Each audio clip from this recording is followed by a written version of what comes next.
Sports fans, this is Robert with WTP Sports here live on this Saturday morning. We got a special treat for you.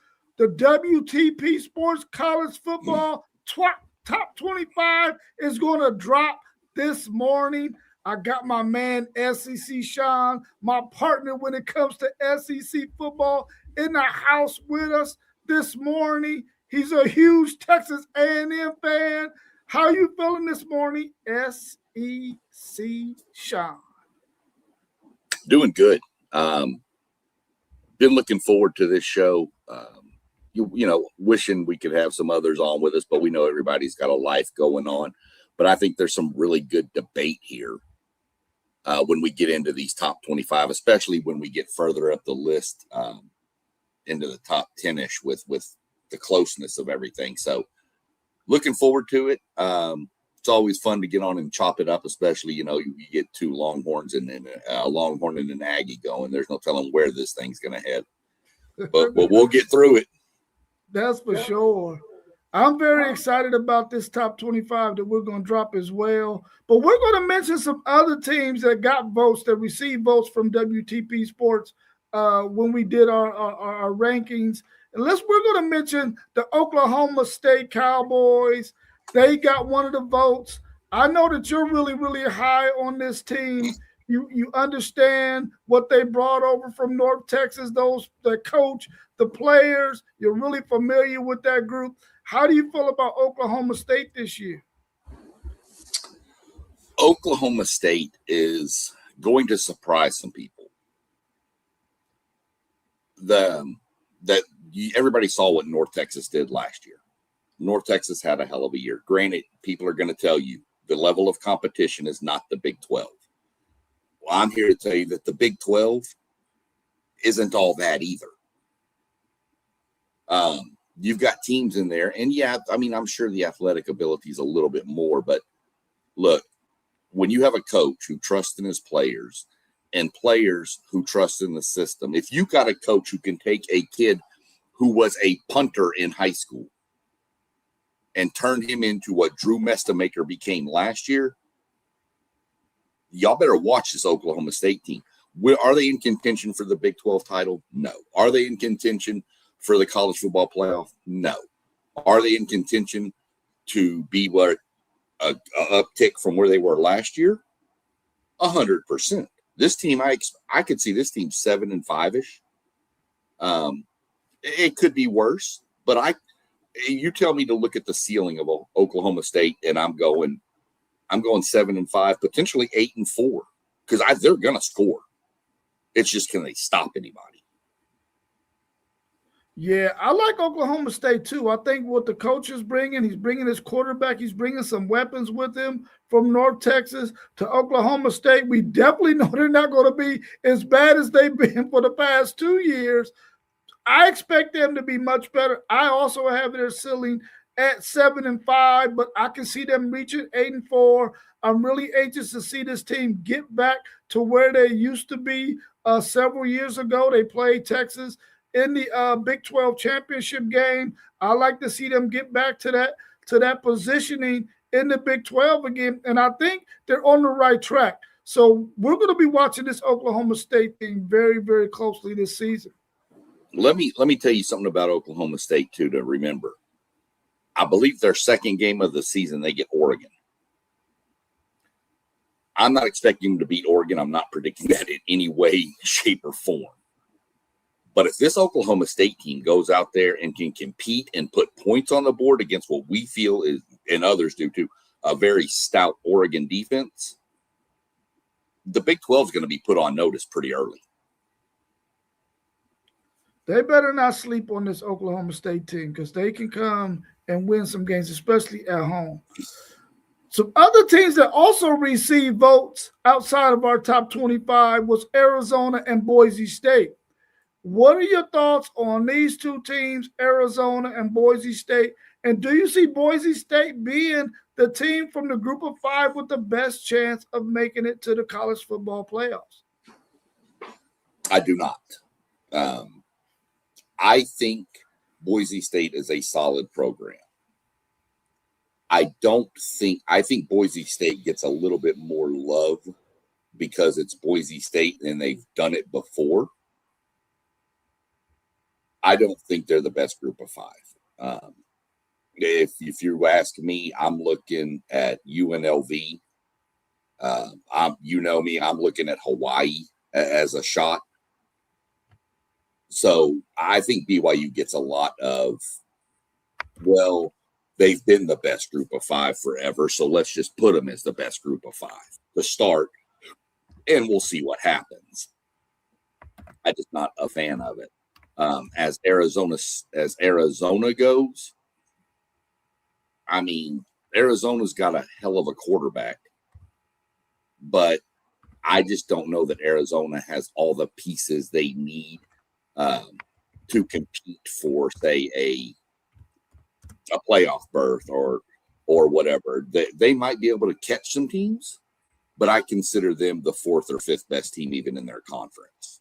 So I think that's about right, because I think the Big 10's the Big 12 has some good squads over there this year, but I think they're just a step behind some of the upper echelons, and that's just why I think they should be just on the outside. I think they're ranked about right, just outside the top 25.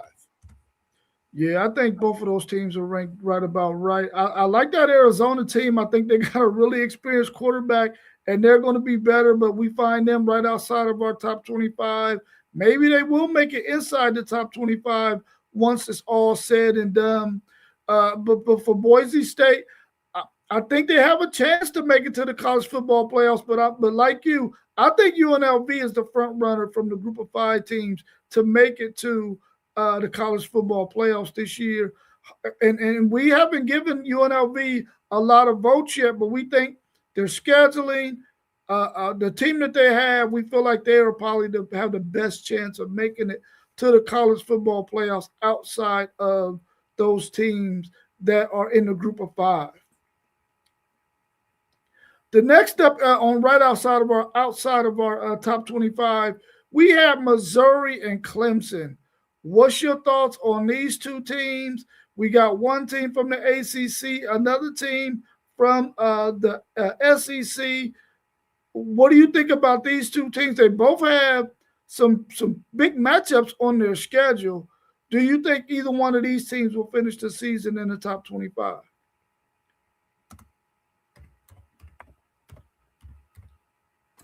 Will they finish in the top 25?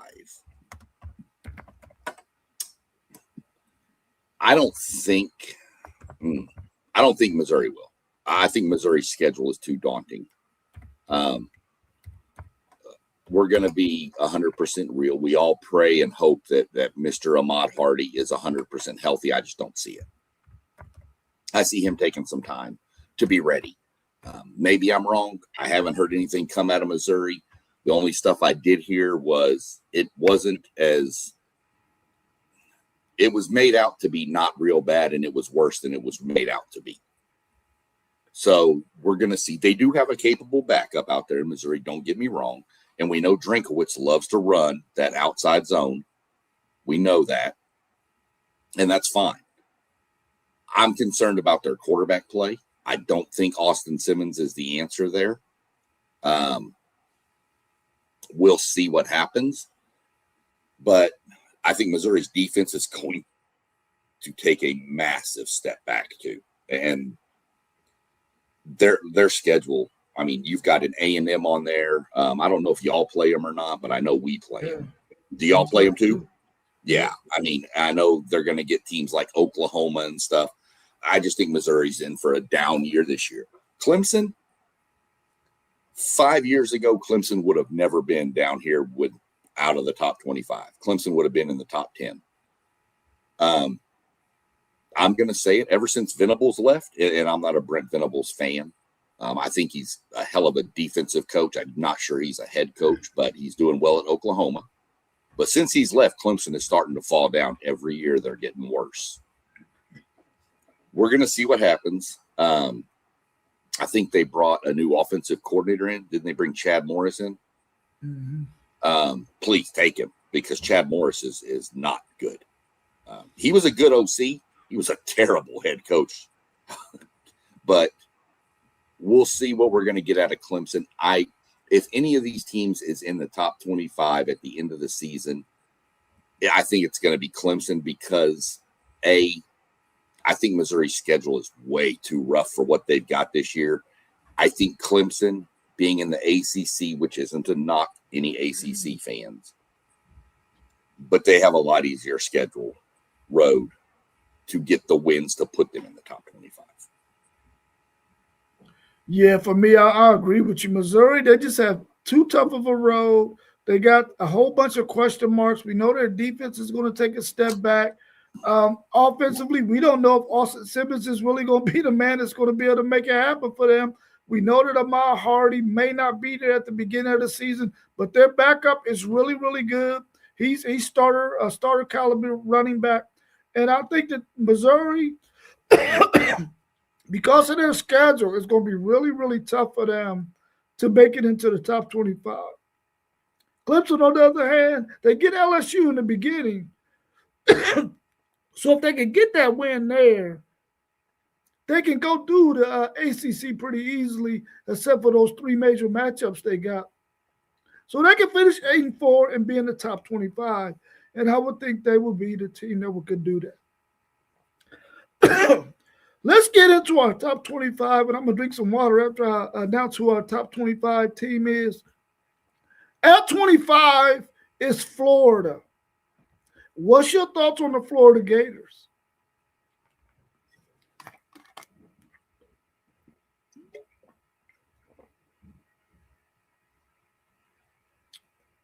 You on mute, SEC Sean. Oh, well, I sure was. I'm going to say this real quick before we get, now that we're into these, the graphics you can tell are obviously different as we're moving up because I think they deserve, if you're in the top 25, a better graphic. But I'm going to go ahead and preface this for future graphics that'll be coming up. I tried to get some of the coaches. Some of them just didn't come out looking exactly like themselves. So if you look at it and you go, that's not him, but just come on. I tried. So just to throw that out there, because there's a couple that I look at and I went, oh, no. Especially my coach. He does not look right, but it is what it is.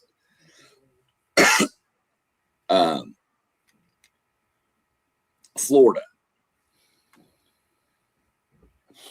This is a tough one because I honestly feel to be in the 25th position, the two teams we just talked about could have been here too. I think there's a group of teams that could be right here. But Florida got the nod through us because I'm pretty sure that people trust John Summerall. You have a running back sitting right there as a returner, Jaden Ball. Dallas Wilson is an elite wide receiver. Florida always has defensive players. They're always very athletic on that D line and their linebackers. The questions for me with Florida are, what are we going to get from the quarterback? If the quarterback can be above average to good in that range, I think Florida's a 6-6, 7-5-ish type team. I think Summerall's the right coach for Florida.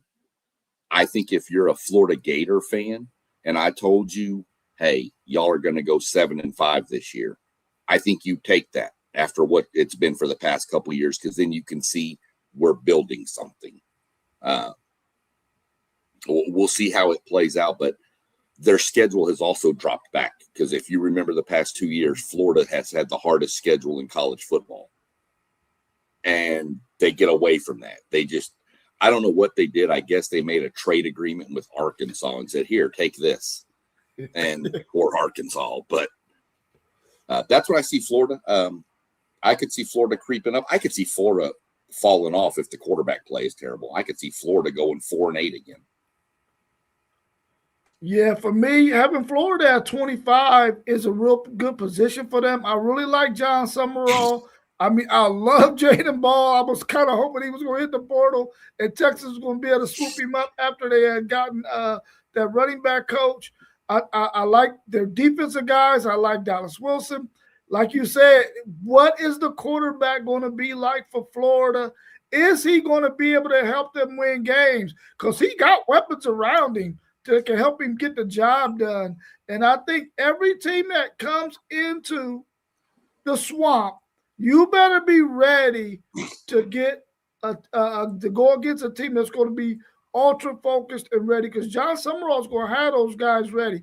And I agree with you. Their schedule did take a step back, and that's why another reason why we had them in our top 25, because they won't have that grueling schedule like they had the past 2 seasons.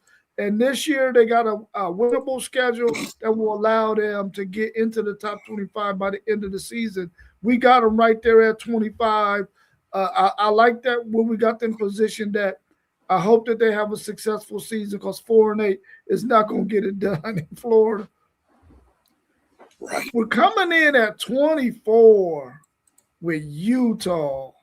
What's your thoughts on the Utah Utes? Big 12 team. I think we had them right around 5th in our prediction show. What's your thoughts on Utah? I don't know. New coach. Lost some players that went with the coach to Michigan. Had some players drafted, a couple of offensive tackles. So I don't know. I like their quarterback. I like him a lot. So we're going to see. I'm the kind of, I expect a step back from Utah. Okay. I'm not saying they're going to go 4-8 or anything, but I would expect a step back. And 4th or 5th in the Big 12 seems about right to me. That's where we had them. They're kind of one of those teams that if you get them early, you have a better shot. I think once they spend more time in the system and what's going on out there, I think they're going to be better later in the year. So I could see them going on a run at the end of the year, winning the last, say, 4 games or something, and boosting their ranking up. But I could see them beating a BYU because, the rivalry, and they start figuring things out. I could see them. I don't think they don't play Texas Tech this year, I don't think. So they've got a decent schedule too, when it comes to who they have to play. I just think they're going to take a step back. I would see them more of an 8-4-ish finishing the season. But that's just kind of where I am on Utah. Yeah, I like the pieces that Utah still have there. I like Devin Dampier. I like their coach. Utah has really been a really good program. Going way back to I think, was Urban Meyer there at Utah? I think when Urban Meyer was there at Utah before he went to Florida, I think that's where Urban Meyer was at. They've been a good program since then, and we know what Cal Willingham has done there. I think Morgan's going to go right in and keep the thing rolling. They are going to take a step back this year because Houston is a lot better. BYU is BYU, and we know what Texas Tech is. With the money they thrown around, they got a really, really good roster, a really talented roster. So we see those teams as the top teams in the Big 12, and then you get your Utahs and your Arizonas. But I really like this Utah team. I don't think that they're going to make it to the college football playoffs or anything, but right there at 24 is a good spot for them. And for those of you who just joined us, we had Florida at 25, Utah at 24. Now we're going to go on to number 23, where we have the Iowa Hawkeyes. We're going to talk about Iowa a little bit. What do you think about this Iowa team? We know that they play really, really good defense. They're in the Big Ten, which is a really, really tough conference. What's your thoughts on Kurt? I don't want to mess his last name up. What's your thoughts on this Iowa team? Yeah, I believe it's Kirk Ferentz. Yeah. I'll mess it up because I'm good at it. I do it all the time. I was that team. If they have to go on the road, okay. But if you have to go there and play them, there's both those Iowa schools. If you have to go to their stadium, it is insane. There's some voodoo going on or something. They're going to be defense first. They're going to. This is a coach who believes that defense, running the ball, field position is how you win football games. And look, he's good. Okay. I'm not going to argue with the man. But Iowa just doesn't have the athletic squad that it's going to need in the Big Ten. They can't match up athlete for athlete with Ohio State, Oregon, Indiana, Michigan, USC.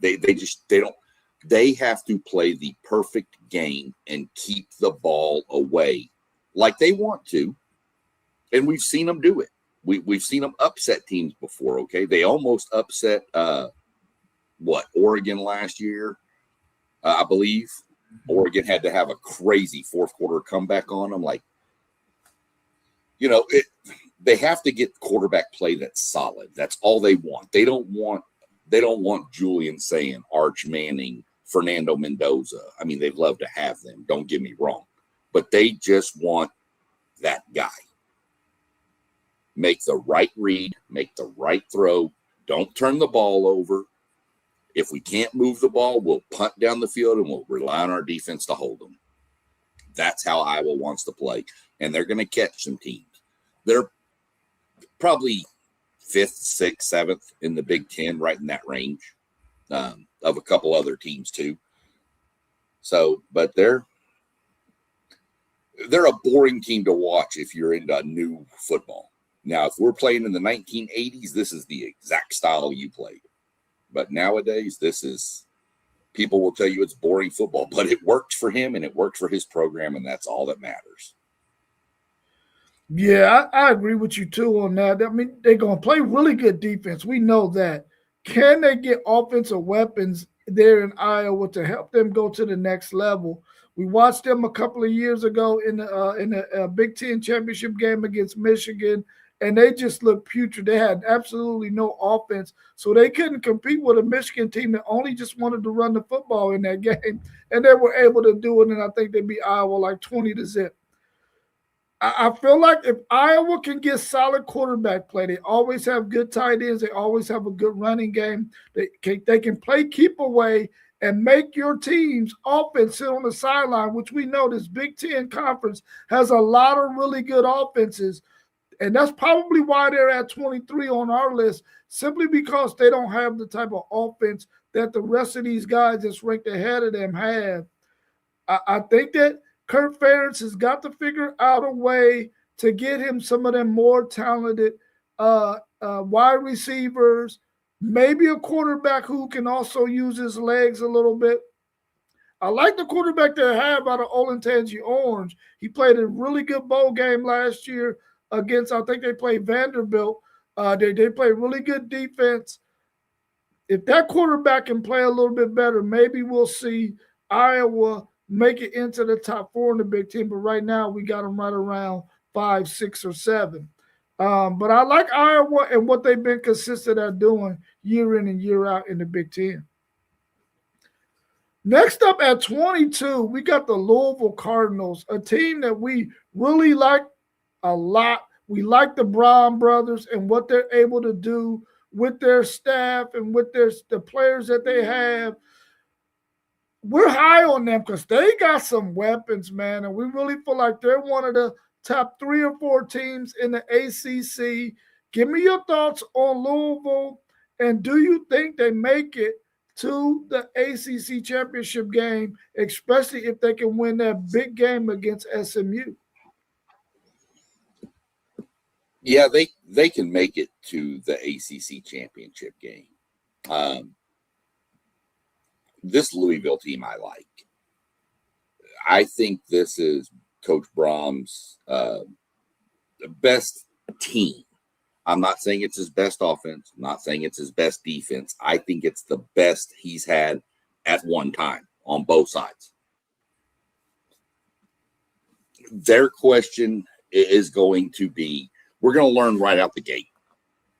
They get Ole Miss. We're going to learn a lot about both of those squads week one. Louisville kind of reminds me of a team that if they have a rough start to a season, they almost pack it in and just rebuild for next year. And you just can't do that. Not when you haven't even started conference. If they get blown out by Ole Miss, they got to keep their heads up because they don't face Miami. They have their one key matchup. There's more than this, but the one matchup everybody's looking at is Louisville SMU. And everybody believes probably the winner of that game is going to get Miami because those three teams don't play each other. So the winner of that game is probably going to be Miami's counterpart in the ACC championship game. But I like this Louisville team. I really thought that Isaac Brown was going to transfer out after last year. I really did. And I was doing dances. I was doing all kinds of stuff because I know that there would have been a bag coming out of College Station to that kid. But he stayed, and I commend it. I like it. I'd rather kids stay at their school. I really would. I wish transfers weren't a thing, but that's a whole nother topic we can get into. But I think this Louisville team's going to be good.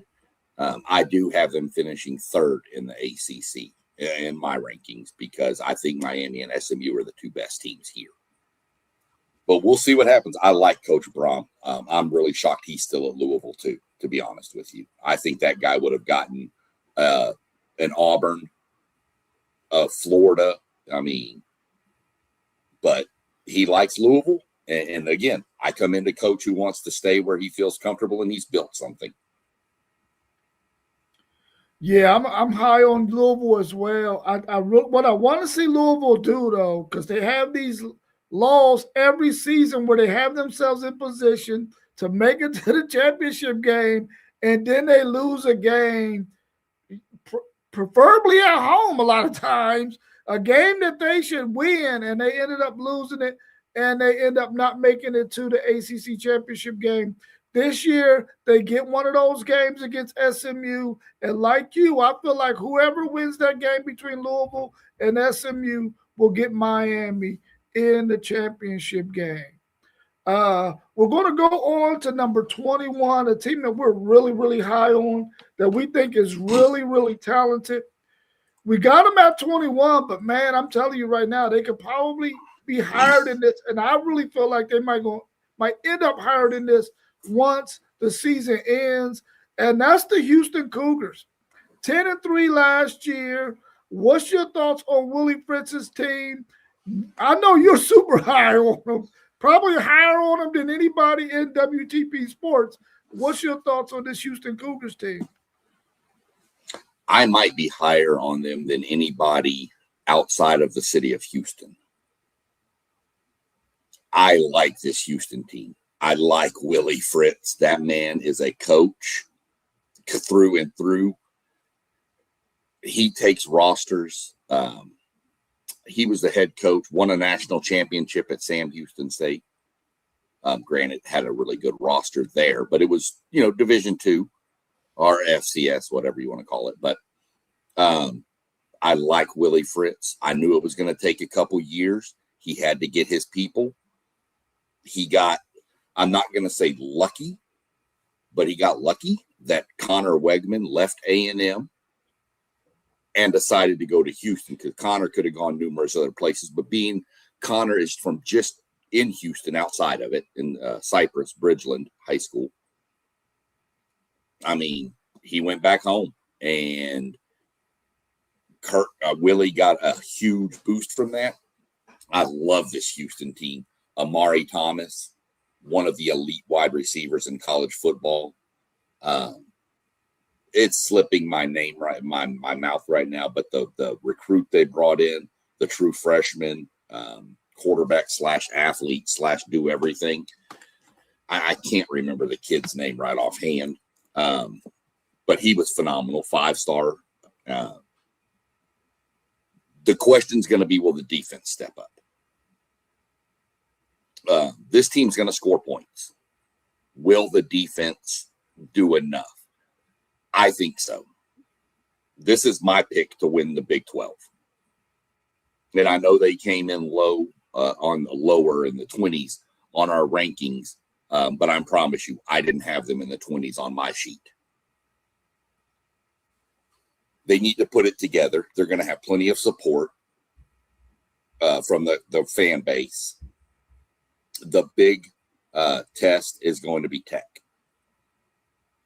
If they can beat Tech, I think, you can go ahead and pencil them into the Big 12 title game. If they lose to Tech, I think they can still get there. They just beat everybody else and hope. They probably have to have some hope because I don't think they play BYU this year. Mm-hmm. But then they could get a rematch with Tech. So we're going to have to see how it plays out. I'm really high on this Houston Cougar team. Yeah, I'm high on Houston as well. I got them coming in on my board as the number 3 team in the Big 12. I like Willie Fritz. I mean, any coach would love to have a veteran quarterback like Connor Wickman, a dog at wide receiver, and Amari Thomas. I feel like the defense is going to be better than it was last year. And you made a valuable point. The defense has to play complementary football and help that offense because that offense is going to score some points. And like you said, if they can beat Tech, we definitely will see Houston in that championship game. I think if Tech probably has the easiest road to go 12-0, probably of anybody in the country. And I think that they probably will finish there at that point. But Houston, man, they got a golden opportunity here to make it to the Big 12 championship and find themselves with a chance to make it to the college football playoffs. I'm high on Houston as well, but I really feel like they're the 3rd best team in that conference. But by the time it ends, though, they could be the number 1 team in the Big 12. We're going on to Keyshawn. Keyshawn Henderson. Let me get that guy's name out there. Yeah. I needed to get that out there. That was bugging the hell out of me, and it was going to all day. Right. Let's go to number 20 on our board, the 20th ranked team in WTP Sports predictions. We got number 20, Penn State. Insert Matt Campbell. He's bringing a bunch of his Iowa State guys to Penn State. Penn State finished the season 7-6 last year. Penn State was one of the teams that was ranked in the top 5 last year in just about everybody's rankings before the season started. They had a horrible season. They finished 7-6. We expect them to rebound. They also got a favor from the scheduling gods. What's your thoughts on Matt Campbell and this Penn State Nittany Lion team? Love Matt Campbell. Love what he built while he was at Iowa State. I had him in my top 25, but I think I had him at 25 when I voted. It's going to be rough, but what's the word I'm looking for? You mentioned the scheduling gods, and that's the prime way to put it. If they had Penn State scheduled last year, they would not be in this top 25. The only reason Penn State is getting put in top 25s around the country is because of that schedule. Big Ten guys on our show with the WTP Sports, they'll tell you the same thing. Penn State's got the great schedule that they need. And that's probably true. That they're not going to compete for the Big Ten title. They're not that team. It's going to take Matt Campbell a little bit of time. He did bring a lot of Iowa State guys over. I'm going to say it again, and it's going to cause problems, and I don't care. The Big Ten is not the Big 12. Your stud players in the Big 12, it's a different animal in the Big Ten. Not saying they can't do it. Not saying Matt Campbell doesn't know that. I I think Penn State is going to be good. I could see them going 10-2. And at 10-2, I could still see them missing the college football playoff because of that schedule. I think another 9-3 Big Ten school would get the nod over them. So, like Matt Campbell, though, I expect in the next year or so, you're going to see Penn State really, really being up there with the Ohio States, the Oregons, the Michigans, the Indianas for that Big Ten title. Yeah, I really like Matt Campbell too, and I think he's the perfect coach for Penn State, and the style he likes to play when he was at Iowa State is a perfect fit to me for the Big Ten. Now he just got to get the players, like you mentioned, that can play in the Big Ten, like you see your Ohio States, your Michigans, and teams like that. And once he gets that done, he's going to really be a really good coach at Penn State. I think that Penn State can go 10-2 as well because of their schedule, but I agree with you. At 10-2, you might think that that's a good enough record to make it to the college football playoffs, but trust me, at 10-2, Penn State is not going to be able to compete with those other teams that's going to make that college football playoffs. They just don't have the dudes on that roster. But I really like Matt Campbell. I think they're going to have a bounce back year, which is going to help them with recruiting. And also, he's also been good at getting guys out of the portal as well that want to play his style of play. Because as we all know, and me as a Texas fan, Matt Campbell gave us fits with his 3-star, no-star guys doing us business against our 5-star. So I really like Matt Campbell, and I think he's the right coach for Penn State. What people need to remember, too, is, yes, he brought in a bunch of his players from Iowa State, but a bunch of the former Penn State players left, too. Mm-hmm. So so a lot of those players are sitting down in Virginia Tech right now. Yeah. Now we're going to get inside of our top 25, inside of our top 20. We got 25, we have Florida. At 24, we had Utah. At 23, we had Iowa. At 22, we had Louisville. At 21, we had Houston. At 20, we had Penn State. We're going to number 19, and at 19, we got the SMU Mustangs, a team that we are really high on here at WTP Sports. We feel like they're one of the top 2 or 3 teams in the ACC. They've been one of the best teams in the ACC since they've been there, and this is their 3rd year. I think they've only lost maybe 2 or 3 games in this conference. They finished 9-4 last year. What's your thoughts on Rhett Lashley's SMU Mustangs?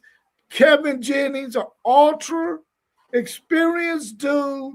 Do you think they get it done and be that team that meets Miami for the ACC title? Well, I think they do. I apologize to Mr. Kevin Jennings. I don't know what happened to his picture. Kevin, I love you, man. I've loved you since you was in high school, brother. But I don't know what happened here. I like SMU. SMU was a doormat of college football after the NCAA screwed them like they've done no other school since when they handed down the death penalty. It took a while. They were terrible, terrible, terrible. They had a couple of seasons, and then it went back to terribleness. And then Lashley came in. And Rhett Lashley made the statement that we're going to keep kids home. And he started building relationships with South Oak Cliff, Duncanville. These are the powerhouses up in that area, 3 of the powerhouses up in the Dallas-Fort Worth area. And he started bringing those kids to SMU, and now you're starting to see it. Now kids want to go to SMU. It's not just Texas, Texas A&M, Texas Tech that are my choices as a 5-star. I can go to SMU, and they're going there. So, like this SMU team a lot. I need Kevin Jennings to move more. I'm comparing Kevin Jennings and another quarterback we'll get to in the top 10 that they need to use their legs a little more. They don't need to just sit in the pocket. Yes, that's great, but that's not their game. Their game is, yeah, they can throw it, but you need to move around. But I like this team. I need the defense to be a little more opportunistic. They tend to let a lot of big plays happen. But that's how they play. And I'm not going to knock it. It's done well for them. They've been in the ACC for 2 years, and I think they have 2 losses in the ACC, 2 or 3. Miami has like 4. So this team is good. It's still building. It's still rising. The problem I see is I don't see Lashley sticking around there too much more longer, maybe a couple years, and I think somebody's going to throw a bag at him. And I'd love for him to stay. I just don't know that he will if somebody like Alabama throws something at him. But I like this SMU team. They're my pick to meet Miami in the ACC championship game. Yeah, me as well. I got SMU meeting Miami in that ACC championship game. I really like Red Lashley. I really love Kevin Jennings, even though that picture didn't come out right. Listen, I feel like this has been the best team in the ACC since they got there. I mean, nobody can match them record-wise. They played in some really good football games inside that conference. I think that they're the second best team in that conference this year. They have a chance to make it to the college football playoffs. I know a couple of years ago when they made it, we all knew that they weren't quite ready to play with those big boys, and it showed. But I like this SMU team. They've been very consistent. They got a really good NIL program, and I think they're going to be one of the teams that's going to be able to last in this era of NIL. They're going to always be in the thick of thing in the ACC as long as that conference is still in existence. I expect SMU to be right there with a possible chance of making it to the college football playoffs. We go on from number 19 at SMU to number 18, where we got the Tennessee Vols, a team that we know has the ability to be a good team, better than their 8-5 record, but they just happen to be in the SEC, where it is very, very, very tough to play in the SEC. When you look at some of those teams in the SEC, where do you think this Tennessee team will finish, and how high are you on Josh Heupel? I'm not a Josh Heupel guy. I think Josh Heupel's offensive strategy is, okay, which quarterback has the biggest arm? Okay, which guys are the fastest? Okay, just run and we're just going to throw it as far as we can and hope. Especially, I mean, he's got an electric running back. Deshaun Bishop is an electric back. Got to figure out who's going to be quarterback. You know, one day you hear it's Faison, and one day you hear it's the other kid. I don't know who they're going to go with. I don't think Heupel knows. But everybody says, trust in Heupel. He's the quarterback whisperer. Well, there's a lot of coaches that have been that. Jimbo Fisher was that too, and it didn't work out for him too well. So Tennessee is going to have to figure out the offense. Tennessee's defense is going to be good. Tennessee's going to have cornerbacks. They always do. But Tennessee's cornerbacks have a tendency to try to bite on plays too much and get beat over the top. They had Georgia beat down last year. And then they let Gunnar Stockton just start dropping balls over the top of them. And Georgia came back to win. But Tennessee's defense is going to be really good. I see Tennessee that I think their floor is 8. I think their ceiling is 10. And I think there's a couple of swing games, one being the Texas A&M game and one being the Alabama game. If they drop both of those, I could actually see them going 7-5 in the regular. I just could. But if they can split those, I could see an 8-4. Yeah, for me, for Tennessee, man, I really feel like they don't know who their quarterback is going to be, and whoever it's going to be, it's either going to be a true freshman or a redshirt freshman in the SEC with that schedule that they have. Man, it's going to be really, really tough. But I agree with you. Their defense is going to be really good and can keep them in some games. Can Josh Heupel get whoever is quarterback up to speed and use his running game to set up those passes that he want to get down the field? If he's able to do that, their offensive line can stay healthy and they can run the football well, and he can change his philosophy a little bit because of the youngness of his quarterback that he's going to have starting, then I think this team can definitely go at least 8-4. But they play some juggernauts in the SEC, bro, and it's going to be tough.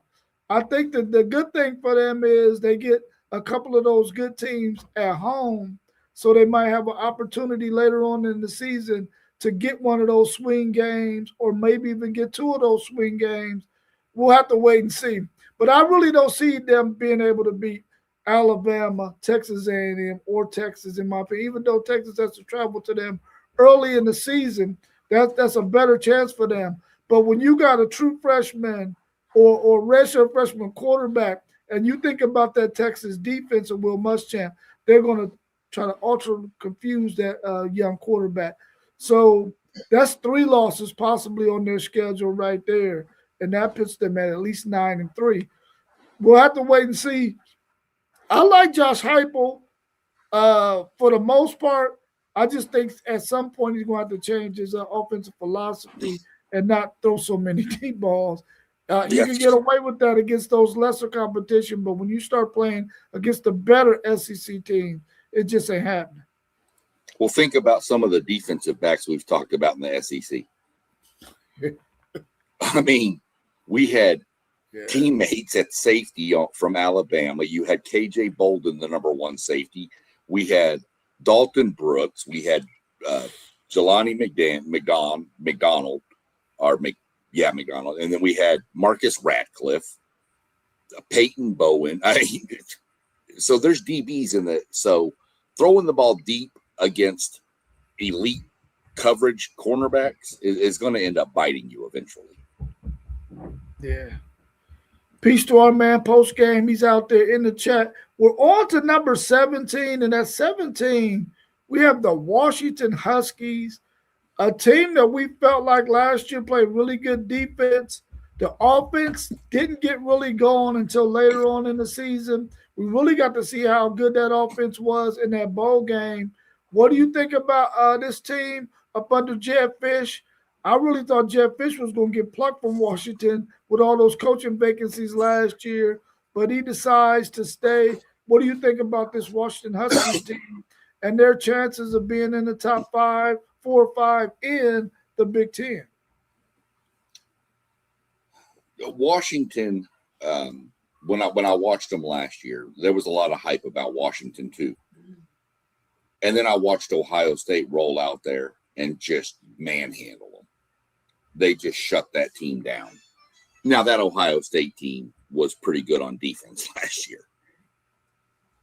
But it just seems like Washington, when they come across a team with a defensive pulse, they struggle. They just can't. It's almost like their offense, and I'm not saying it is, but it seems like their offense is so simple to defend that teams with good defenses and good defensive coordinators can just lock into it and shut it down. I like Damon Williams. I think he's great. I just think something has to be – they're a good Big Ten school. They're not a Tier 1 Big Ten school. They're middle of Tier 2-ish. USC, Washington, those kind of teams. They're right in there in that range. Illinois is in that range with me. But that's just how I feel about Washington. I don't see them beating any of the upper echelon teams, but I think they'll do well against teams like them in the Big Ten. And I think they're fifth, sixth place team in the Big Ten. That seems about right. Yeah, for me, I mean, I like this Washington team. I don't think they're upper echelon in the Big Ten.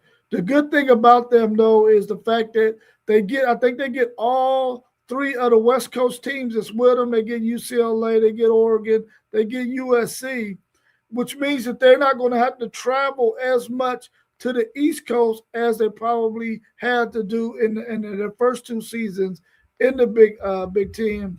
So that might help them a lot to not have to take all of those road trips where you got to go to the Midwest or to the East Coast.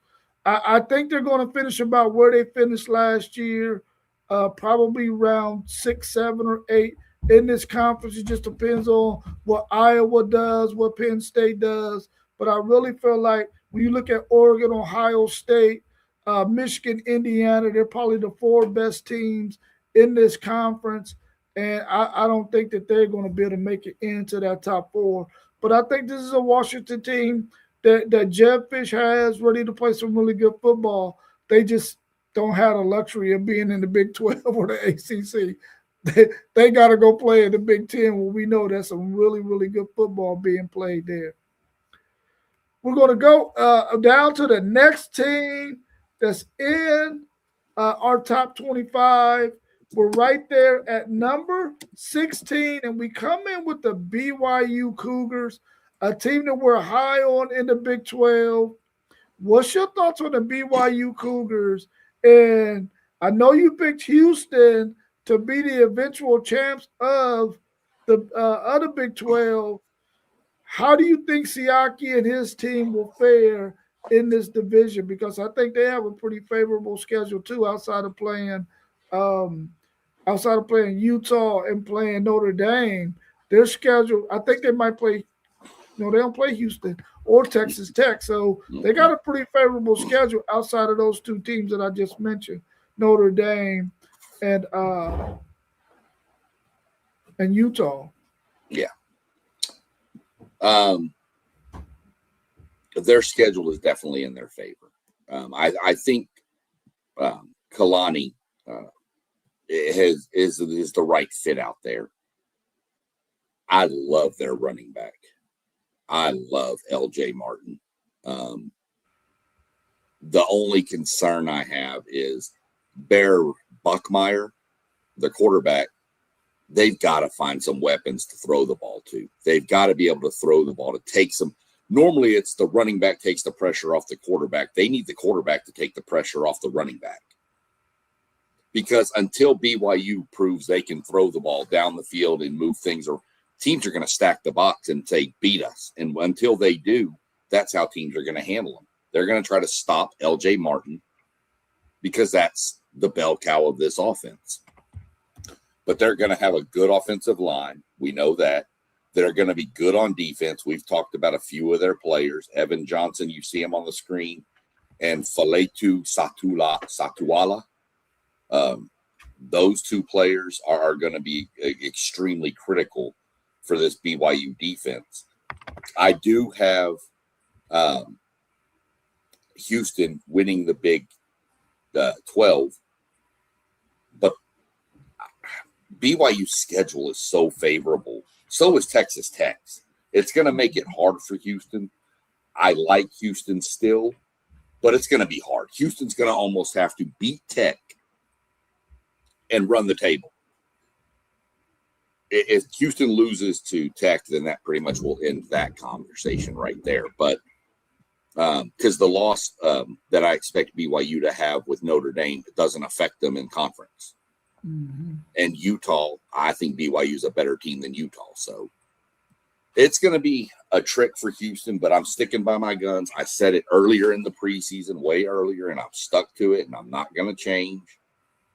It's just how it is. But I like this BYU team. I really like LJ Martin. Yeah, I like BYU as well, and I'm glad that their coach did stay and he didn't go on and take another job somewhere else. I really feel like BYU is going to be a really good football team. They're one of those teams that, like I said before, is one of those teams that's going to be able to play really good complementary football. I think they're going to be able to run the football well. I think they have one of the best running backs in college football, if not the best.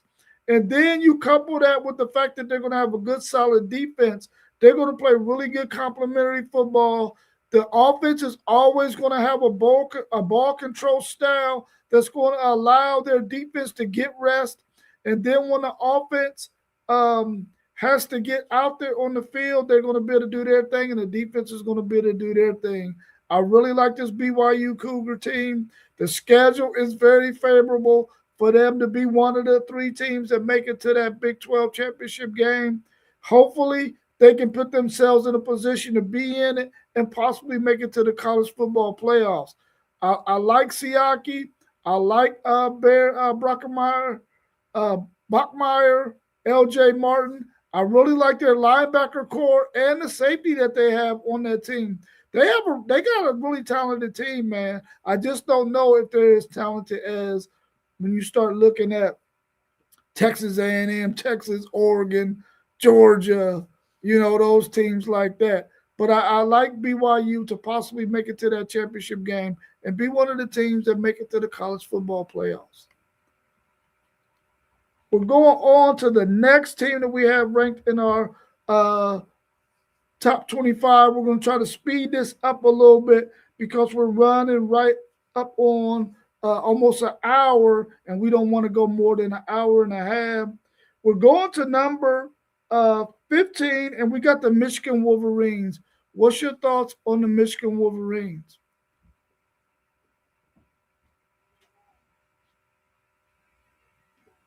Are you on mute? Keep muting when I go do when I pull the graphics.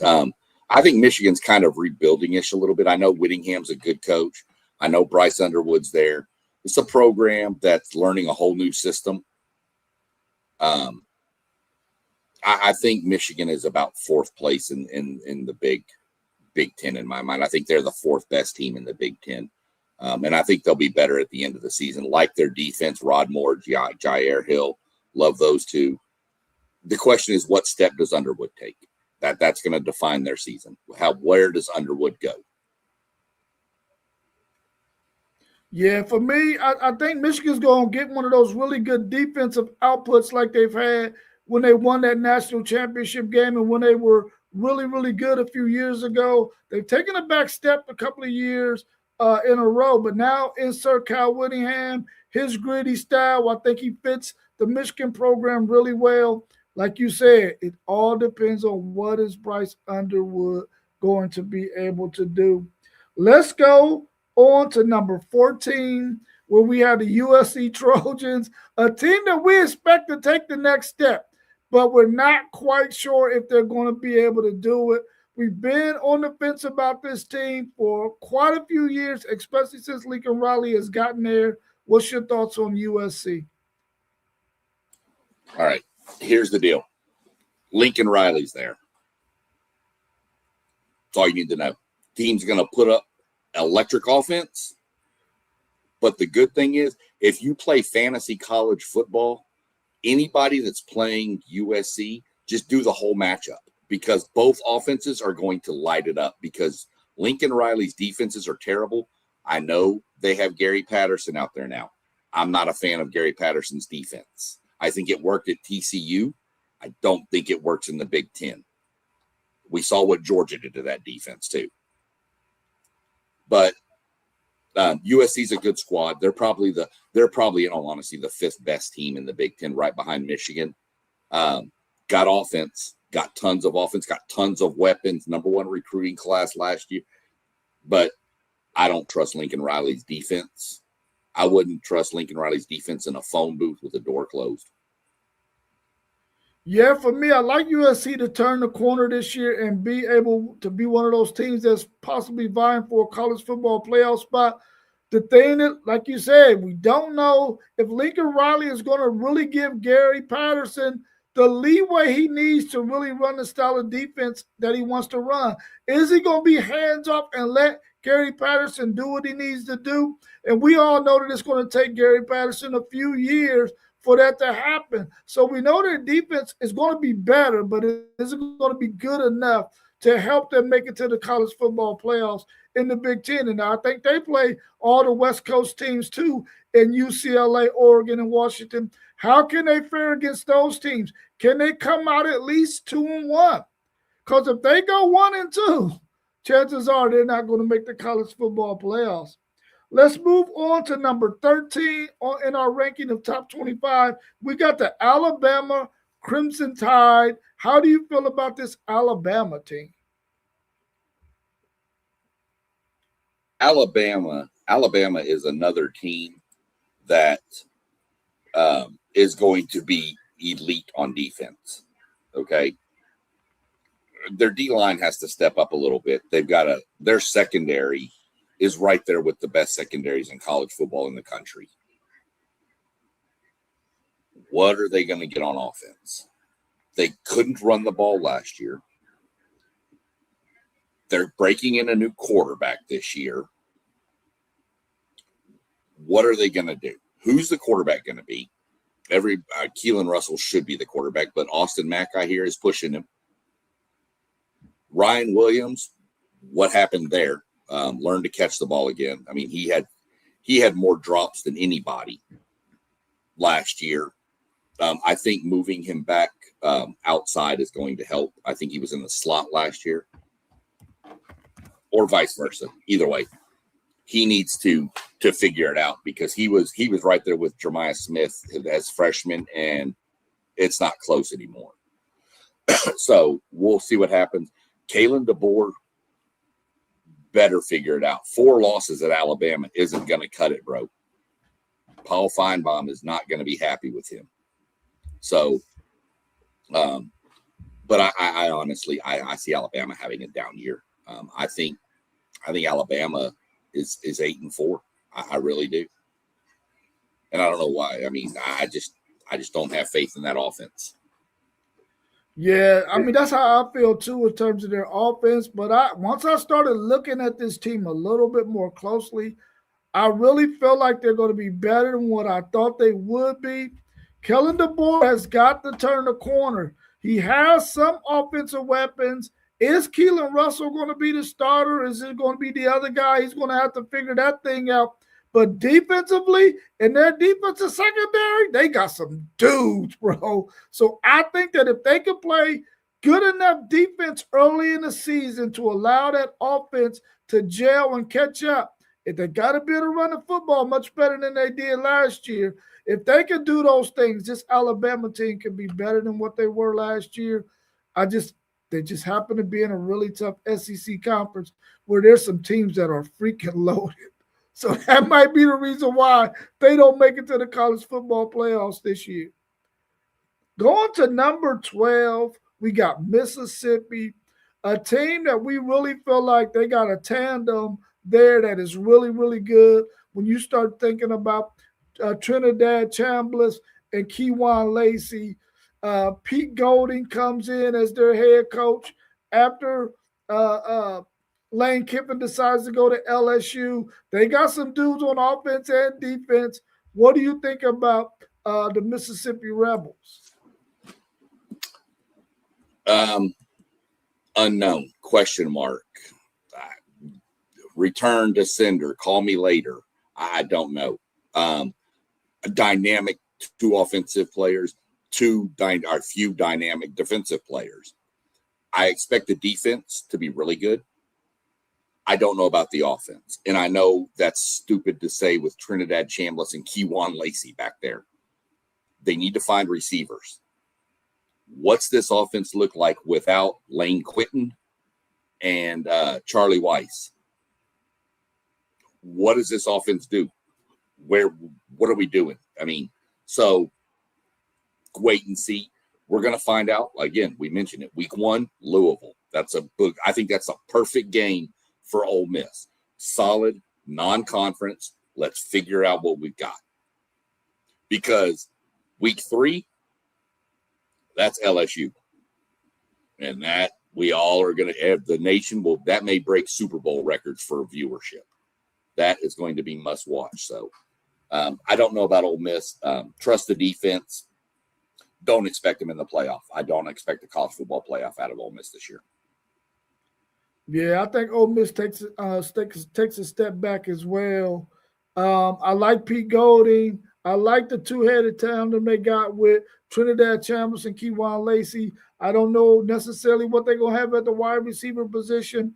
I know the offensive line will be solid, but will they be more than solid, which is what they're going to need to be. I like their defense, though. I think their defensive guys are going to be what carry them early in the season, and hopefully that defense can carry them to a win over Louisville because they're going to need that win to really propel them because they got a tough schedule as well. They got to play some really tough teams in the SEC, and it's going to be tough, especially when you got to go on the road for those things, man, because teams are going to be looking to take advantage of the fact that Mississippi is not as talented as they have been the past 2 years. We go on to number 11, and we got the LSU Tigers. Lane Kiffin comes in as their head coach. We know that this team has got some serious talent. They got a tough schedule, but the thing is, all of their main games they get at the crib. So that's going to be a help for them. What do you think about Lane Kiffin and this LSU Tiger team? Look, don't be afraid of Tiger Stadium in Death Valley down there. Don't. I know it's been a while for Texas. Don't y'all. Look, we walked in there last year and emptied that place. We're going to do it again this year. LSU is loaded talent-wise. It's not going to click right off the bat. I'm sorry.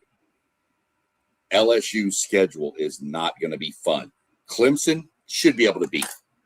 If they drop that Clemson game and then they drop the Ole Miss game, brother, it's not going to – they're going to start 1-3 and people are going to be like, what is going on? Oh, Lane Kiffin's going to need a little bit. Give them a year. Yes, they're super talented. They have to figure it all out.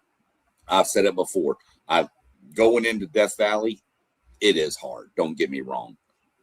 But they get Texas A&M there. They get Texas there. You know, that's two right there. So we'll see what happens with it. I think LSU just misses the playoffs this year. I think they have to get everything in place and go into next year is how I see LSU playing out this year. I've got them around that 8-4 range. Yeah, I mean, I like what LSU is going to be in the future. I don't think that they're going to be one of the top 4 teams in this year's. Well, they might finish 4, but I don't see them being better than Georgia, Texas, or Texas A&M. I think that they're loaded though, and they have an opportunity to be really good. We just have to wait and see what it's going to be like. But right there where they're positioned at is probably a good spot for them. They're not in the top 10, so that means we don't have them ranked too high. But right there at number 11 is probably a good spot for them.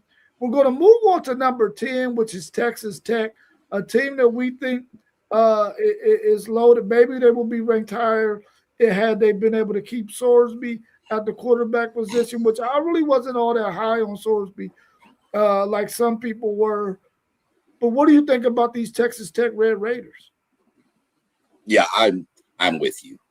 I wasn't sold. Everybody said Sorsby was the best quarterback in the portal. I don't think so. At that time, maybe, but I think once Darian Mensah entered the portal, he became the number 1 target. Texas Tech defense is going to be nasty. Texas Tech has a great running back in Cameron Dickey. What do you get from Will Hammond? Can Will Hammond stay healthy? He's coming off an ACL injury. We know that those can be one. He can be 100%, but it's going to take. I think it's going to take some time. Texas Tech has turned into everybody's villain too in college football. Not just the Sorsby thing. They just won't shut their mouth up. And I love Joey McGuire. Loved him from years ago. But they just can't shut their mouth up and make themselves look like fools constantly. They're the villain right now. The defense is going to be nasty. The The offense, we'll see what Hammond can do. Like I said, I have Houston beating Texas Tech in Lubbock. But I don't know that if that happens, I don't think Tech drops another game, though. That's the problem. Their schedule is so easy for them.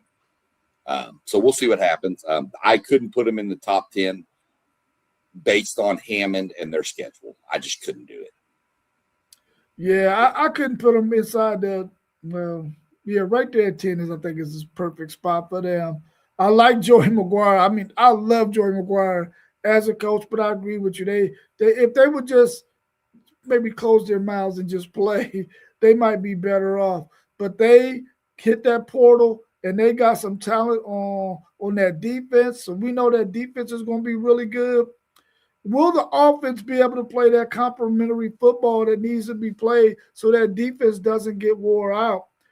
That's going to be remain to be seen. But their schedule is so freaking weak that we think that they can go and has the best chance of going freaking 12-0 out of anybody in college football. I like Joey McGuire, and I know he's going to have his guys ready. But are they going to play enough competitive football to be ready to be competitive in the college football playoffs? And I don't think so. At number 9, we come with the Oklahoma Sooners, a team that we think defensively is going to be lights out. John Mateer comes back in a system that he's been in for 3 or 4 years. Will their running game be better? What's your thoughts on this Oklahoma Sooner team?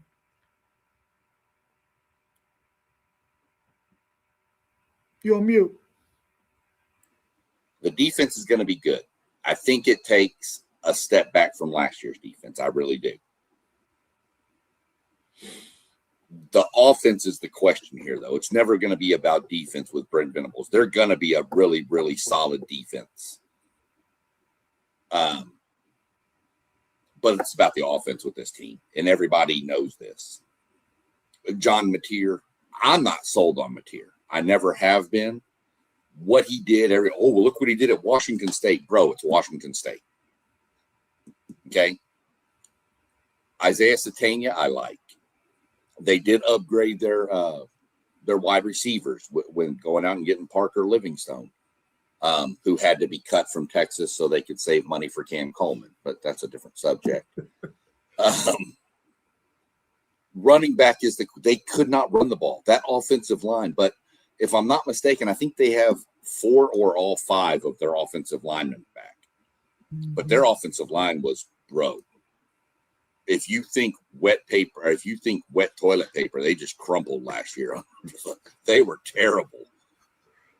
And the running game suffered from it. But they have to be able to run the ball. Mateer has to stay healthy for them to have any chance. And like I said, I'm not a Mateer fan. I just haven't been. Yeah, I think Oklahoma is going to have one of the best defenses in the country. I do think they take a step back when you lose that edge rusher that they had last year. But I think they still got some dudes on that defense, and they're going to be really good. But the key thing for them, running game. Did they improve their running game? And I don't think so. I think their offensive line is going to be a year older, but have they gotten good enough to compete in a conference that we know if you can't run the freaking football and you get made one-dimensional and you got to rely on John Mateer to win you games in the SEC, it's just not going to happen. I think they're going to be good enough to be ranked where they are now, and we got them at number 9. I think they're good enough to be there, but we don't see them as one of the upper echelon teams who could possibly win a national championship with that roster that they have. But I think they'll be good defensively. We got to wait and see what they do offensively. At number 8, we come in with the Texas A&M Aggies. And I think from here on up to number 1, we feel like all of these teams have enough talent that they could go on a run in the college football playoffs and possibly win a title. What's your thoughts on your Texas A&M Aggies? I'll go first, and then I'll let you finish them off. I really like Mike Elko and what he's done with this program. I really feel like at home, they are practically unbeatable at home. Their fans are some of the best fans in the country. Their atmosphere is freaking electric. I really like this team. I think Marcel Reed takes that step that he needs to take as a quarterback from 2 years ago, even to last year, where he made some timely mistakes and thrown some bad balls that got intercepted. I think he rebounds from that. I think Mario Craver might be the best wide receiver, or he's definitely top 2 or 3 in this conference. I mean, you talk about a lot of good guys in this conference at the wide receiver position, but you can't make Mario Craver take a back seat to any of them guys. He's electric. I think defensively they did what they needed to do to bolster up that defense to fit what Mike Elko wants to do. They got a lot of guys that they got to work into that offensive line, and if they get that fixed and the running game is there, this Texas A&M team is going to be really, really good. What's your thoughts on your Aggies? Marcel admitted it, and I take that. I love that. At the end of last year, even going into this year, he admitted he made some bad mistakes at the end of games down the stretch. He said those were on him. Remember, that was his first year as a starting quarterback. It just so happens that he had his mistakes late. Go back. Arch Manning was a first-year starter last year, right? He had his mistakes early. Mm-hmm. They both had them. They're just one was better to have them at the beginning than at the end. Craver, you mentioned not getting into that. Problem for A&M last year was defense, stopping the run. Not necessarily the run, but the explosive run. That has been fixed. I can tell you right now that will be. Mike Elko has fixed that with the portal. Ray Coney, having Damian Sanford come back healthy. He's 100%. He's not going full speed yet in fall camp, but he's back and he's 100% healthy. Got to work him in. Fine. The secondary is going to be elite. It is one of the best secondaries. Mike Elko said the best he's ever had. Marcel Reed's the key in the offensive line. The running game, I don't have any issues with. I think Ruben Owens steps up, and I'm going to tell you something. You've mentioned him before, too. Terry Bussey is showing out in fall camp. So I like where we are. I see a college football playoff for us. Everybody's 8-4, 8-4, 9-3. I see A&M 10-2. I see them starting the season 8-0. That's including a win at Bama. And then I could see him splitting the last two down the stretch: South Carolina, Tennessee, Oklahoma, Texas. I could see him 2-2 in that stretch. And 10-2 gets you in the playoffs. Yeah, I really like that, man. I really like Texas A&M in the direction that they're going with their program. At number 7, we come in with the defending champions. And I know some people might look at our list and say, well, they're the defending champions. They should at least be in your top 5. Well, we don't think that they're, in our opinion, better than the teams that we have ahead of them. We really like Indiana. We feel like Indiana can be one of those teams because they got a lot of experience. We love Kurt Cignetti and his staff and what he's able to do. What's your thoughts on the Indiana Hoosiers? 16-0 last year, defending national champs. Well, Cignetti, it runs a business. I mean, that's how he runs it. Everybody has a job. Do your job, or get fired, and we'll find somebody that will do your job. I'm not Hoover. We're going to see. Hoover's not Mendoza. I'm going to say that. I think Hoover was good at TCU. Again, I need to see it play out on the field. The Big 12 isn't the Big 10. And some of the defenses he's going to face in the Big 10 are going to be nasty. Luckily, Cignetti knows how to handle that, and well, that's fine.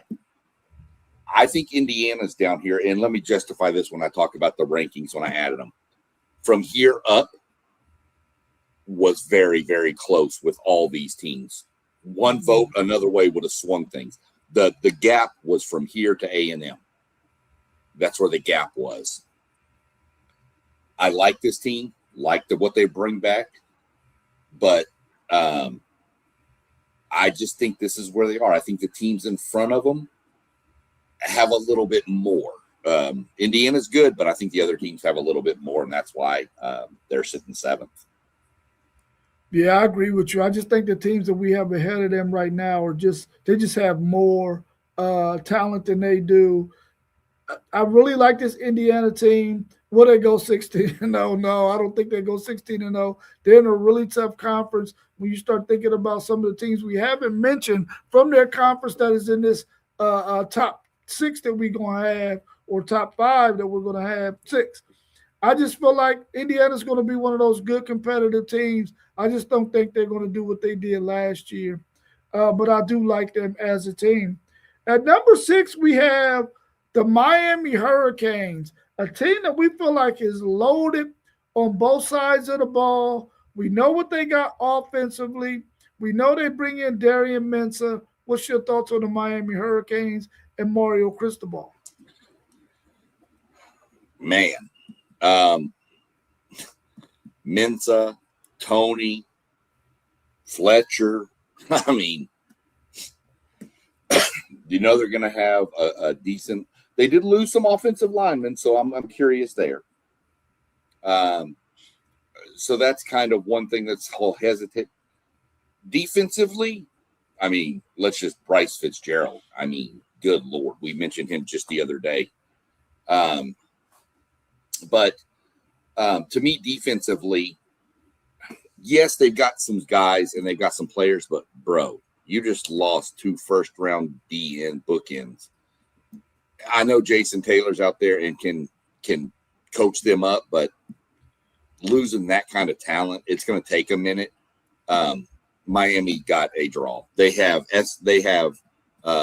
Notre Dame, and I don't even know who else they play. Maybe Clemson might be their toughest games this whole year. Miami should run the ACC. Miami should run the ACC and be in the ACC championship game. But we know Miami loves to stumble when they shouldn't. Mm-hmm. So we'll see what happens. Yeah, I like this Miami team. They're loaded everywhere. I do got some question marks for them when it comes to their offensive line and the bookends that they lost. But I think overall in the conference that they're in, they should go 11-0, 9-0 in conference. I think the only loss that they have might come to Notre Dame in that game. So I got them at 11-1, and we're going to do our show with Justin Geiger here in a week or so, and we'll do our breakdown on the Miami Hurricanes with him. But I really like this Miami Hurricane team. I think I might have had them higher than 6 on my board. I really like them, but I think that they are a team that they still got some things they got to figure out before they turn the corner and be ready to make another run like they did last year to make it to the championship game against Indiana. We're going into our top 5, and at number 5, we have the Georgia Bulldogs. What's your thoughts on this Georgia team? Can Georgia get back to the dominance that they had a couple of years ago where they won back-to-back national championships? I don't know that this team can get back to that level of dominance. Their defense is really good under Kirby, as we expect. I got the number 1 safety in our rankings, KJ Bolden. Got a great cornerback in Elias Robinson. Got a killer running back there with Nate Frazier. Your question marks, Gunnar Stockton. And who's going to catch the ball? They have not been really they don't have that deep threat that Georgia always used to have. They had him last year, but they didn't use him that way. Mm-hmm. So with Branch. So let's see what they do with it and what's Gunnar get you. Gunner's a dog. I think Gunner's a good quarterback. He's not a great quarterback, but I think he's a very good quarterback. And he'll get you the yardage you need. He's just a guy. But Kirby's going to have a good defense. To be honest, I don't think there are some people saying Georgia is a national title contender. I don't see that. I see Georgia maybe semifinalish. Yeah, I like the Georgia team. I think that they should be mentioned as the best team in the SEC because of what they've been able to do in terms of winning the SEC year in and year out the last 4 or 5 or 6 years. I like Gunnar Stockton. Is he like the greatest quarterback in college football? No, but he's very serviceable. He's able to do some things. He impressed me in the Tennessee game, being able to make those throws down the field. I think tight end wise, they're going to be really good. I love Nate Frazier. I love KJ Bolden and Elias Robinson. I think they're going to be really good defensively, as Georgia teams always are. Will they be able to muster up enough points when they play against some of these better teams in the SEC? And if they make it to the championship game, will they be able to put up enough points? And will they be able to find a wide receiver on the outside that they can go to down the field? Coming in at number 4, I believe we have the Texas Longhorns. Coach Steve Sarkisian left out of the college football playoffs last year. This team is really loaded. What's your thoughts on this Texas team? This team's good. This team has everything that you need. Arch Manning, great quarterback, grew up last year. The question is, does he have a sophomore slump? That's always something you have to bring up with quarterbacks. We've seen it time and time again. Ryan Wingo has got to get better hands. He had way too many drops last year. The addition of Cam Coleman, Hollywood Hollywood Smothers. Yeah. And who was it? Raleek Brown. Is that the other one? Mm-hmm. Yeah. Yeah. The additions there are huge. Bringing back an NFL lineman never hurts. I'm just kidding. I'm just messing with you on that one. Colin Simmons. I mean, come on. Colin Simmons or Jeremiah Smith are probably the arguing for who's the best player in college football, in my mind. They can just say, we'll split it, one offense, one defense, because that's how I feel. But Jelani McDonald is going to be the leader of a secondary that needs some leadership. So Texas has everything they need.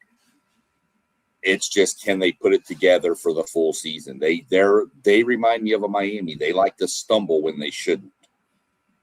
And they got some games on their schedule this year at LSU, at A&M. They got the OU game. So you got Ohio State coming up week 2. So Texas has all the makings of a team that could compete for a national title.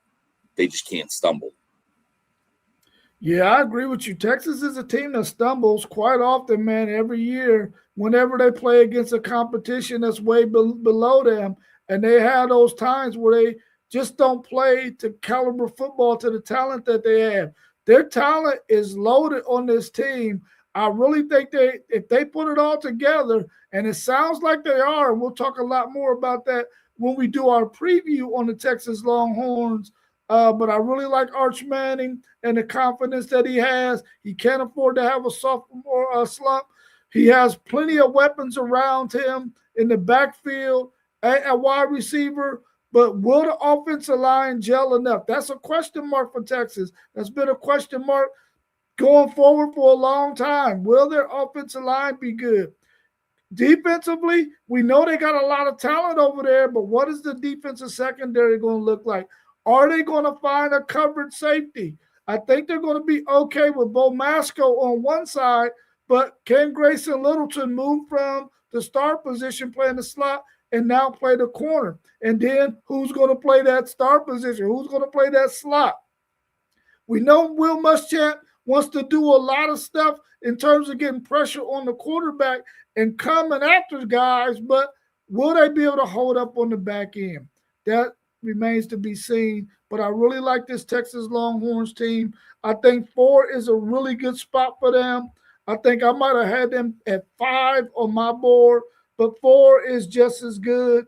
We go on to number 3, where we have the Notre Dame Fighting Irish, Our man Post Games team came in at number 3 for us. We wish he was on the show, but we're going to do a preview with them. And if you get an opportunity, go to Post Game Sports and check out the preview he did with some of his friends who are also Notre Dame fans, and check out his video on that.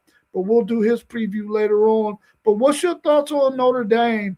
And do you see Notre Dame going undefeated?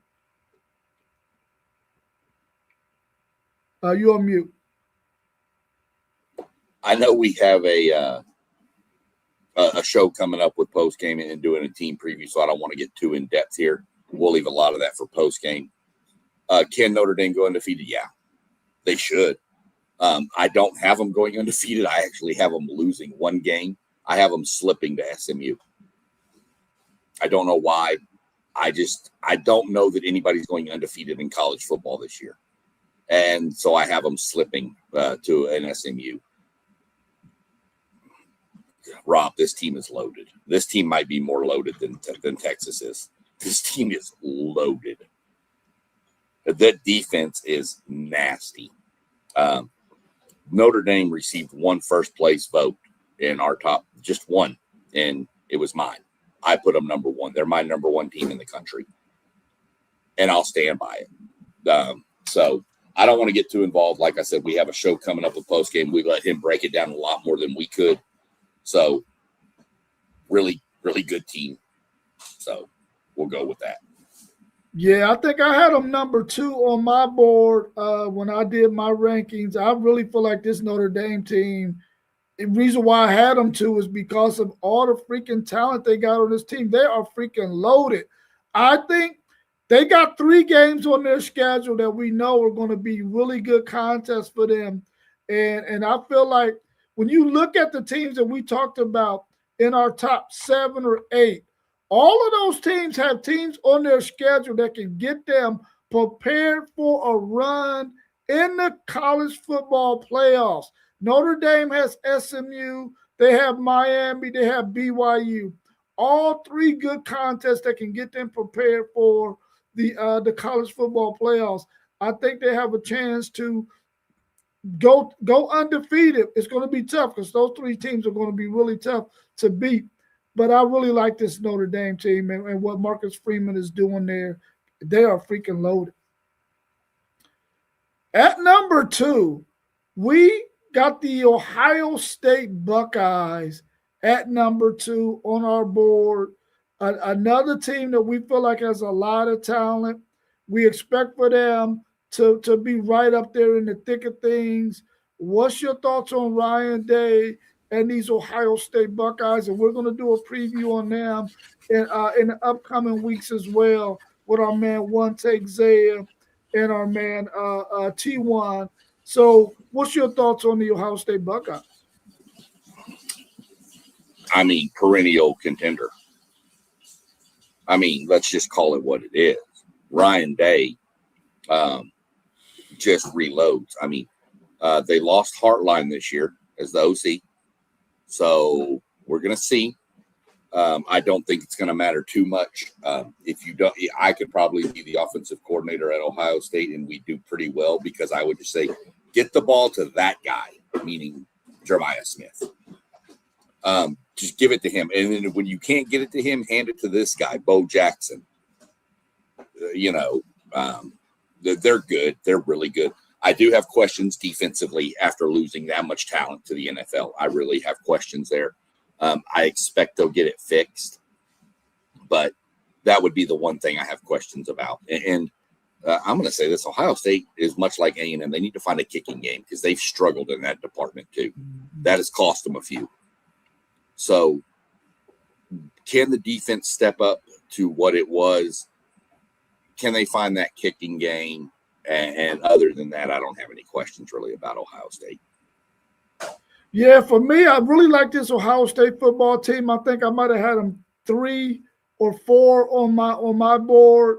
I really think that for me, is Julian Sain going to figure out what he wasn't able to do last year and be able to do it this year? He can't afford to take those sacks, and he can't afford to get rattled when it's not there. He got to learn how to pick up that first down. Will he do that? Will, like you mentioned, defensively, they lost a lot of talented football players. I mean, we got to see where these guys went in the NFL draft last year. Will they be able to replace these guys right off the bat? I know they got some really talented guys who are really skilled coming in to fill in for those guys, but are they going to be ready to play at that level that they need to play? Because Ohio State has one of the tougher schedules in the country. And if they aren't going to be able to navigate that, and I might have a bold prediction on one of these shows, I ain't going to say it today, but I might have a bold prediction about these Ohio State Buckeyes on another show. I'm just still contemplating on whether or not I want to say it. But I like this Ohio State team. I like what they got. Can they answer the questions defensively from all of the talent that they lost? Well, let me give you my bold take for him in case I missed that show. I think Ohio State rolls into Austin and gets beat by 17. That's a bold prediction. I honestly see it. I can see it too. I hope so. But now that I said that, Ohio State will win by 43 or something. Right. You know. We appreciate you, Time 188, always joining in with us, family. We really appreciate you. Thank you so much. Our number one team is the Oregon Ducks, coming at number one in WTP Sports Top 25 before the season starts. What's your thoughts on this Oregon Ducks team? Because, boy, they are freaking loaded. I don't know that loaded does justice. Anybody my age back in the day got up and watched cartoons in the morning, and you saw the Hall of Justice for the Super Friends, all the heroes. That's what Oregon is. Dude, Dante Moore, DeCorian Moore. I mean, Evan Stewart, if he's healthy. Good offensive line. The offense is stacked. We flip to the defense. We did our defensive rankings by all positions. Oregon had a player at every level, at least one. Mateo, that guy, the one on the left, and the other one, Tuiato. Oregon is stacked, man. I don't know what else to say about them. They're just so. If Dan Lanning can't get to the championship game, not win it, get to it this year, there's going to be questions starting to arise with this roster. The same thing that's on down in Austin with Sark. If he can't get there this year, I don't know what's going to take. But this is Dan Lanning's best shot right here, in my mind. So, to me, they're the favorites to win the Big Ten. Yeah, for me too. I had them number one on my board. You just can't have that kind of talent on your roster and not be the number one team in the country. I mean, we saw a few years ago where Ohio State brought back all of those defensive guys. Oregon does it this year. If they get a healthy DeCorian Moore and a healthy Evan Stewart at the wide receiver position, and then I think they got another guy that's in the slot that's really good as well. Dante Moore, to me, is the best quarterback in college football this year. We know what their defense is going to look like. They got two monsters at defensive tackle, and they got two monsters at the edge. They got a sophomore cornerback that can cover one side of the field and take everything away. I really like this Oregon team. The thing is, and you know what the knock is on them all the time, yes, regular season, Oregon is gold. But when they get in the playoffs, can they get it done?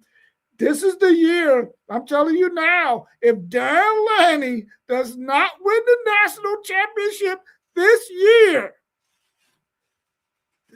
he might not be on the hot seat, but listen, it's going to really be made true that he cannot play or Oregon cannot win in the playoffs, and that's going to forever haunt them until they win a championship game, even more so than it's haunting them right now.